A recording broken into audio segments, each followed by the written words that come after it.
From Creamer Media in Johannesburg, this is the Real Economy Report. South African banking firm First National Bank is establishing a bigger and greener footprint in the city of Tshwane. Megan Waite reports. FNB has turned the soil for its new R355 million office development in the Mainland Precinct in Pretoria. City of Tshwane Mayor Khosinso Ramakopa, as well as FNB chairperson Howard Arendt, speaks about the development. We've worked pretty hard to be as consistent as we can with this building being eco-friendly. So the waste recycling, the way we've installed the power, the way we've addressed our safety issues, the air conditioning, it's all cutting edge, green technology.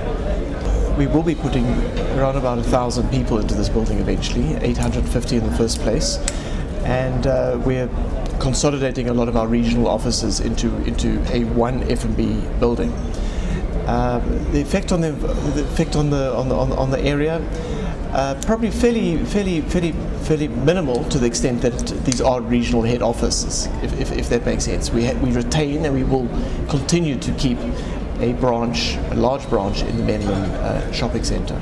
I think what this investment by FNB does, it just reinforces our claim that we are the preferred investment destination of all the metros in the city. Remember that in the past 6 months we have seen major enterprises investing in the city. I mean, Nestle has located in Babelegi. They are making an investment there of $500 million. The Tata group of companies, they are investing in Roslyn. They are planned to create their new track going forward. It's an investment that was unveiled about 2 months ago. We know that Ford, as part of increasing their capacity to produce the T6 car, buggy, they've invested 2.5 billion in the area. We know that we are on track to have the Tshwane in the International Convention Center. So I'm just saying a constellation of all of this just reinforces our claim that we are a preferred investment destination. But more significantly is that it will help us to realize the creation of 375,000 jobs in the next 5 years, ensure that we fight poverty, and ensure that indeed there's economic growth, nodal development, and we're able to change the face of the city. You mentioned that the city is working towards a policy paradigm. Please explain this. In fact, it's something that we have already approved at the level of council. So what this policy, we refer to it as a strategic investment, attraction, retention, and aftercare policy. What the policy does is it identifies the 8 strategic sectors that are the major economic drivers in our city. And it then makes a determination of the threshold of investment. So once someone invests in any of those 8 sectors and meets or exceeds the threshold of investment, that investment we call it strategic.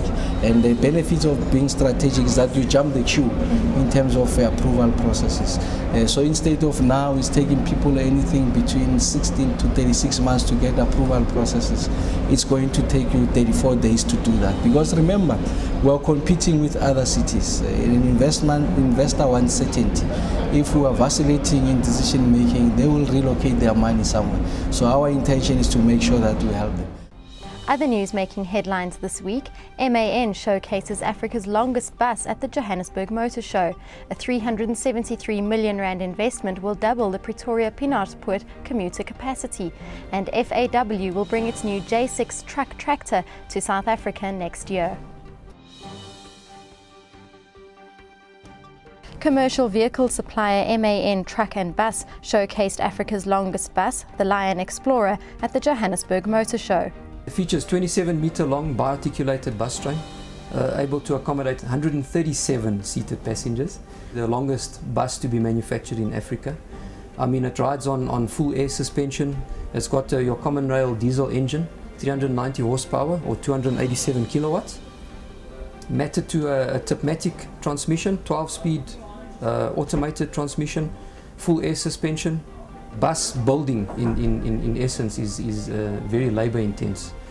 So we have our facility in Olifantsfontein, which is a MAN facility. We are still the only OEM in South Africa to offer both chassis and body solution to the market.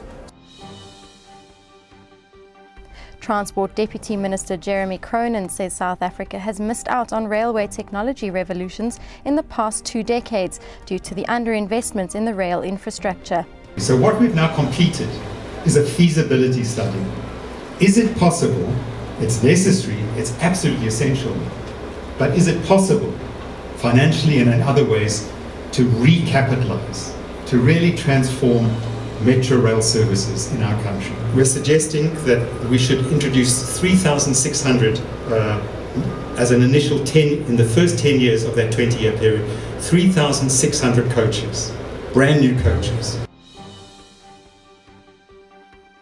FAW South Africa, which is investing $100 million in a new truck and passenger car plant in the Eastern Cape, showcased its new J6 6x4 truck tractor at the Johannesburg Motor Show. We are launching, actually, we have a preview of our FAW J6 model, which is a truck tractor with 56 tons GVM. And it is on the market in China for the last 3 years. And last year, in 2010, China sold 60,000 units. It's a great truck, a great looking truck also. And we also think of we will establish a new manufacturing plant of 400,000 square meters in Koiga, in Port Elizabeth, where we're going to assemble this particular model next year. That's Creamer Media's Real Economy Report. Join us again next week for more news and insight into South Africa's real economy.